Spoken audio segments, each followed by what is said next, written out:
Toll gate ಹಾಕಿದ್ರೂ ನಿರ್ಲಕ್ಷ್ಯದಿಂದ bike ಚಾಲನೆ ಮಾಡಲಾಗಿದೆ. ಬೈಕ್ನಲ್ಲಿ ಹಿಂದೆ ಕುಳಿತಿದ್ದ ಸವಾರನ ಪತ್ನಿ ಸ್ಥಳದಲ್ಲೇ ಸಾವನ್ನಪ್ಪಿದ್ದಾರೆ. ನೋಡಿ, ತಮ್ಮದಲ್ಲದ ತಪ್ಪಿಗೆ ಆ ಮಹಿಳೆ ಸಾವನ್ನಪ್ಪಿದ್ದಾರೆ. ಆತ ಮಾಡಿದ್ದು ಗಂಡ. ಟೋಲ್ ಗೇಟ್ ಹಾಕಿದ್ರು ಕೂಡ ಬೇಜವಾಬ್ದಾರಿ. ಹಿಂದೆ ಹೆಂಡತಿ ಕೂರಿಸ್ಕೊಂಡು ಹೋಗ್ತಾ ಇದ್ರು ಸ್ಕೂಟಿಲಿ. ಹಾವೇರಿ ಜಿಲ್ಲೆ ರಾಣೆಬೆನ್ನೂರು ತಾಲೂಕಿನ ಚಳಗೇರಿ ಟೋಲ್ನಲ್ಲಾಗಿರುವಂಥ ಘಟನೆ ಇದು. ಟೋಲ್ ಗೇಟ್ನ ತಡೆಗಂಬ ಬಡಿದು ಪತ್ನಿ ಗಿರ್ಜಮ್ಮ ಸಾವನ್ನಪ್ಪಿದ್ದಾರೆ. ಅಡ್ಡ ಹಾಕಿರ್ತಾರಲ್ವ, ಅದು ಅಪಘಾತದ ದೃಶ್ಯ ಸಿಸಿ ಕ್ಯಾಮೆರಾದಲ್ಲಿ ಸೆರೆಯಾಗಿದೆ. ರಾಣೆಬೆನ್ನೂರು ಗ್ರಾಮೀಣ ಪೊಲೀಸ್ ಠಾಣೆಯಲ್ಲಿ ಪ್ರಕರಣ ದಾಖಲಾಗಿದೆ. ಟೋಲ್ ಗೇಟ್ ಹಾಕಿದರೂ ಕೂಡ ನಿರ್ಲಕ್ಷ್ಯದಿಂದ ಇವರು ಬೈಕನ್ನಲ್ಲಿ ಓಡಿಸ್ಕೊಂಡು ಬಂದಿದ್ದಾರೆ. ಬಹಳ ಕ್ಲಿಯರ್ ಆಗಿ CCTVಲಿ ಗೊತ್ತಾಗುತ್ತೆ. ನೋಡಿ, ಟೋಲ್ ಇಲ್ಲ,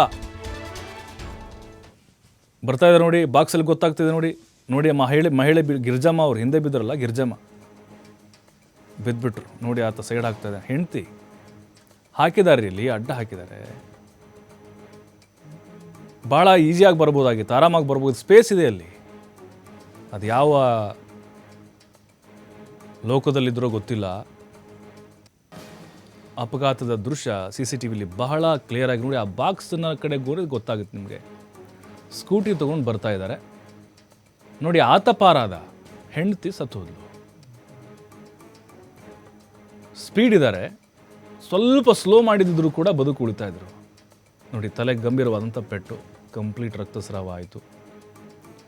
ಟೋಲಲ್ಲಿ ಈ ಚಳಗೇರಿ ಟೋಲ್ ಆಗಿರ್ಬೋದು, ಯಾವುದೇ ಟೋಲ್ ಆಗಿರ್ಬೋದು, ಈ ಕಡೆಗಳ ಈ ಹೈವೇ, ನ್ಯಾಷನಲ್ ಹೈವೇ ಏನಿದಾವೆ, ಕೆಲವೊಂದಿಷ್ಟು NH4 ಇದಾವಲ್ಲ, ಈಗ ಬೆಂಗಳೂರೆಲ್ಲ ಬೈಕು ಎಲ್ಲ ಟೋಲ್ ತೊಗೊಳ್ತಾರೆ. ಅಲ್ಲಿ ಬೈಕ್ ಟೋಲೇ ತೊಗೊಳ್ಳಲ್ಲ, ಫ್ರೀ ಇರುತ್ತೆ. ಅದು ಅಲ್ಲಿ ಸ್ಪೇಸ್ ಇದೆ, ಬರ್ಬೋದಾಗಿತ್ತು. ನೋಡಿ, ಅದಕ್ಕೆ ಅವ್ರಿಗಿಂತ ಮುಂಚೆ ಒಬ್ಬ ಬೈಕ್ ಸವಾರ ಬರ್ತಾನೆ ನೋಡಿ, ಬಂದ ಆ ಕಡೆ ಸೈಡ್ ತೊಗೊಂಡು ಬಂದ. ನೋಡಿ, ಇವನಲ್ಲಿ ಕಣ್ಣು ಕಾಣಿಸ್ತೋ ಇಲ್ವೋ ಗೊತ್ತಿಲ್ಲ ಪಾಪ, ಅಥವಾ ಯಾವ ಮತ್ತಲ್ಲಿದ್ರೋ ಗೊತ್ತಿಲ್ಲ. ಅವರು ಆತನ ನಿರ್ಲಕ್ಷ್ಯಕ್ಕೆ ಆತನ ಹೆಂಡತಿ ಗಿರಿಜಾ ಸ್ಥಳದಲ್ಲೇ ಸಾವನ್ನಪ್ಪಿದ್ದಾರೆ. ರಾಣೆಬೆನ್ನೂರು ತಾಲೂಕಿನ ಚಳಗೇರಿಯ ಟೋಲ್ ಇದು. ನೋಡಿ, ಕಂಪ್ಲೀಟಾಗಿ ಹೆಲ್ಮೆಟ್ ಇಲ್ಲ, ಏನಿಲ್ಲ. ಅಲ್ಲೇ ಲೋಕಲ್ ಅವರು, ಅಲ್ಲೇ ಸುತ್ತಮುತ್ತಲು ಓಡಾಡುವಂಥವ್ರು. ಬಟ್ ಅಲ್ಲಿ ಆತನ ಗಮನಕ್ಕೆ ಬಂದಿಲ್ವೋ ಏನೋ, ಅವನ ಬೇಜವಾಬ್ದಾರಿಗೆ ಹೆಂಡತಿ ಬಲಿಯಾಗಿದ್ದಾಳೆ.